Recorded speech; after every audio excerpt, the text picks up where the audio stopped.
Hello student, कैसे हो? आज आपको मैं ये बताने जा रहा हूँ कि how you have to solve the numericals in physics. Physics में न्यूमेरिकल में अक्सर लोगों को एक भय रहता है, लेकिन वो भय की कोई बात नहीं है, निराधार है बिल्कुल भय। तो उसके बारे में, न्यूमेरिकल कैसे सॉल्व होता है उसके बारे में मैं बताने जा रहा हूँ। न्यूमेरिकल सॉल्व करने के लिए तीन चीज़ का होना बहुत ज़रूरी है, तीन फैक्टर वी सी सी। पहला वी, ध्यान से देखिए, visualise the question.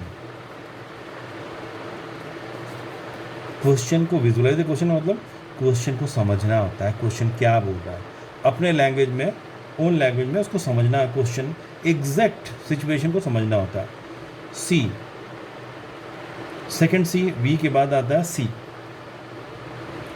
C means choose the correct direction and formula. हमको सही डायरेक्शन चूज करना है, कौन सा डायरेक्शन में जाएं ताकि क्वेश्चन को सॉल्व कर सकें, और कौन सा फॉर्मूला उसमें हम सेलेक्ट करेंगे। एंड थर्ड है कैलकुलेशन। जब हमको फॉर्मूला मालूम हो गया तो उसके बाद फॉर्मूला का पुट करके कैलकुलेशन। बस यही तीन सिंपल VCC, ये आपको याद रखना है। Visualize the question, choose the correct direction and formula, and the calculation. Chapter 2 standard 9 का उसमें बेसिक फार्मूला हमको ख्याल होना चाहिए। क्या क्या बेसिक फार्मूला है, सब हम लोग डिस्कस कर चुके हैं, आप एक बार देख लीजिए। उसके बाद how we are going to proceed, that we are going to discuss. Basic formula F del P by del T, P is equal to mv, F12 is equal to minus F21 etcetera. ये chapter 1 में था, ये law of conservation of linear momentum. और सबसे important क्या है, अगर कहीं पर कोई भी चैप्टर में हो, कहीं पर भी हो, अगर मास कहीं दिया हुआ है ग्राम में, उसको हम लोग केजी में कन्वर्ट करते हैं, ऐसा यूनिट में। तो स्पीड दिया हुआ है किलोमीटर पर आवर को में, तो हमको कन्वर्ट करना होता है किसमें, मीटर पर सेकेंड में, ऐसा यूनिट में। देखिए कैसे सॉल्व करना होता है। एक क्वेश्चन ध्यान से समझिए। जैसे एक क्वेश्चन दिया हुआ है, 2 objects of masses 100 gram and 200 gram moving along the same line and direction with velocities 2 meter per second and 1 meter per second. They collide, and after collision the first object moves at a velocity of 1.67 meter per second. Determine the velocity of the second object. यहाँ पर पहला step आता है। पहला step क्या है, visualize the question. हमको चीज़ को देखना होगा, एक ऑब्जेक्ट है, दूसरा ऑब्जेक्ट भी है। एक फर्स्ट ऑब्जेक्ट है 100 ग्राम का और दूसरा है 200 ग्राम का। ये ऐसे मूव कर रहा है, ये भी ऐसे मूव कर रहा है सेम लाइन में। इसका स्पीड है 2 मीटर पर सेकेंड, इसका 1 मीटर पर सेकेंड। ये फिर कोलिजन होता है, ये visualization, that is the visualization. ये हमको समझना है। और फिर हमको निकालना क्या है, कोलिजन हो गया, क्या हो गया, कोलिजन हो गया। कोलिजन होने के बाद ये इसका दोनों जो ये ऑब्जेक्ट था, दोनों का मूवमेंट अलग अलग हो गया, अलग अलग हो गया कोलिजन के बाद। अब कोलिजन के बाद अलग अलग मूवमेंट हो गया, तो यहाँ पर दिया हुआ फर्स्ट ऑब्जेक्ट जो है उसका वेलोसिटी हो गया 1.67 मीटर पर सेकेंड। आपको सेकेंड का निकालना है, तो यहाँ पर हम लोग को ये हो गया विजुअलाइजेशन। एकदम ध्यान में, जहन में बैठा लेना है। सेकेंड स्टेप आता है सी, चूज़ द करेक्ट डायरेक्शन। अब हमको ये देखना है, मास दिया हुआ है, स्पीड दिया हुआ है, कोलिजन के बाद पहला ऑब्जेक्ट का मास दिया है, तो इसका मतलब मेरे ध्यान में हमको चूज़ करना है कौन सा, किस डायरेक्शन में जाएंगे। तो मास और वेलोसिटी दिया, तो हमको कंजर्वेशन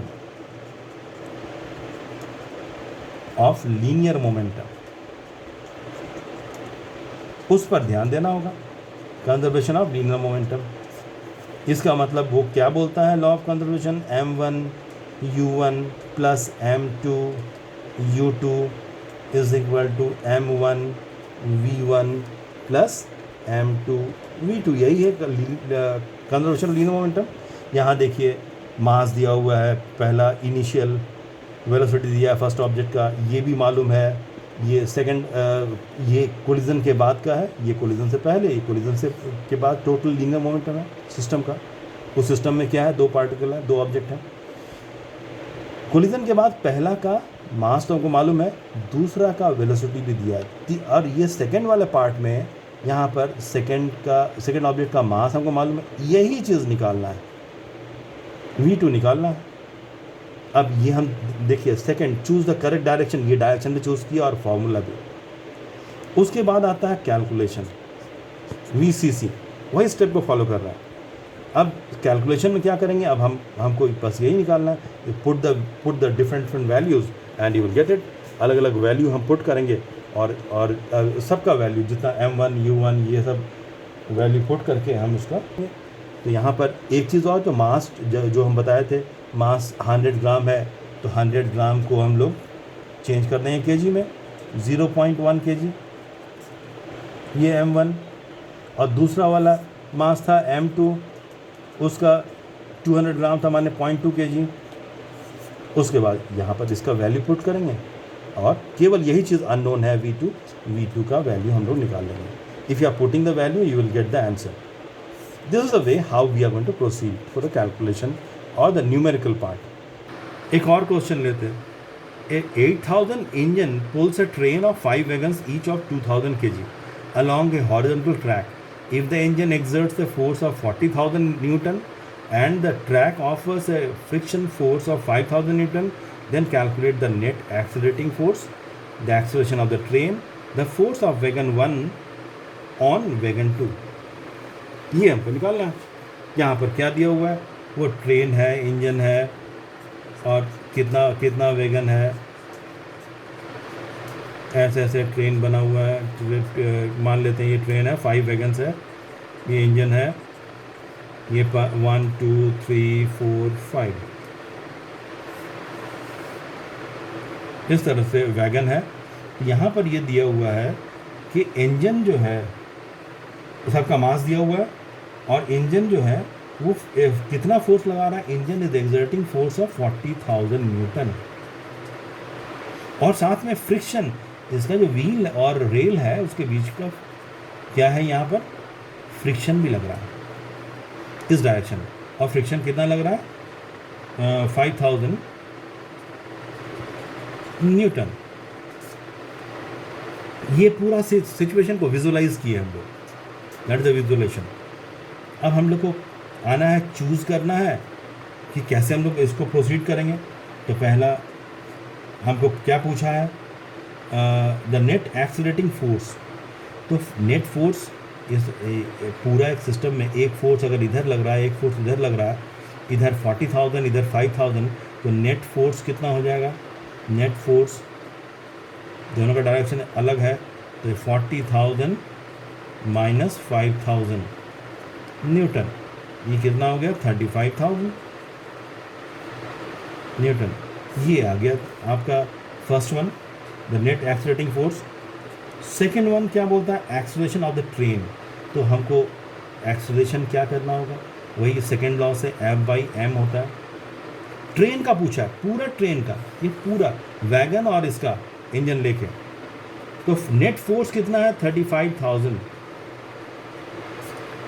और मास कितना हो जाएगा, इसका इंजन का मास दिया हुआ है 8,000, और इसका कितना है 2,000, 2 इंटू 5 कितना हुआ, 10,000, और यहाँ पर 2,000 10,000 हो गया, इसका है 8,000, तो 18,000 हो गया, 18,000 इतना न्यूटन, और ये हो गया मास, हो गया इतना केजी। इसको कैलकुलेट कर लेंगे। इसको कैलकुलेट कैसे करेंगे, 0 0 कैलकुलेट करके 1.94 मीटर पर सेकेंड स्क्वायर आसपास आएगा। उसके बाद थर्ड पार्ट क्या है क्वेश्चन में, the force of wagon 1 on wagon 2, force of wagon 1 on wagon 2। अब यहाँ पर 1 जो है, 1 force of wagon 1 on wagon 2, यहाँ पर सबसे इंटरेस्टिंग है, 1 जो है 2 पर कितना फोर्स लगा रहा है। अब 2 कोई सेपरेट बॉडी नहीं है, ये कंप्लीट 1 बॉडी है, 2 3 4 5 और 1 इसको खींच रहा है इधर से। तो यहाँ पर 1 के बाद जितना भी वैगन्स है ये एक बॉडी जैसा वर्क कर रहा है। यहाँ पर it treat as a one body only. तो यहाँ पर मास कितना हो गया, हमको फोर्स निकालना है, मास इनटू एक्सेलरेशन। मास किसका हम लेंगे, ये 2 3 4 5 ये एक ऑब्जेक्ट जैसा काम कर रहा है। 2000 था तो यहाँ पर कितना हुआ 8000 इनटू एक्सेलरेशन कितना था 1.94। इसको कैलकुलेट कर लेंगे, इतना newton. It is if you are going to calculate with the calculation you will get the 15,520 इतना न्यूटन, ये आंसर आएगा। तो ये सब क्या आ गया कैलकुलेशन। तो visualization, choose that correct direction and the formula and the calculation and you will get the answer. हम यहाँ पर क्या किया, mass into acceleration, that you will get the correct answer. Thank you.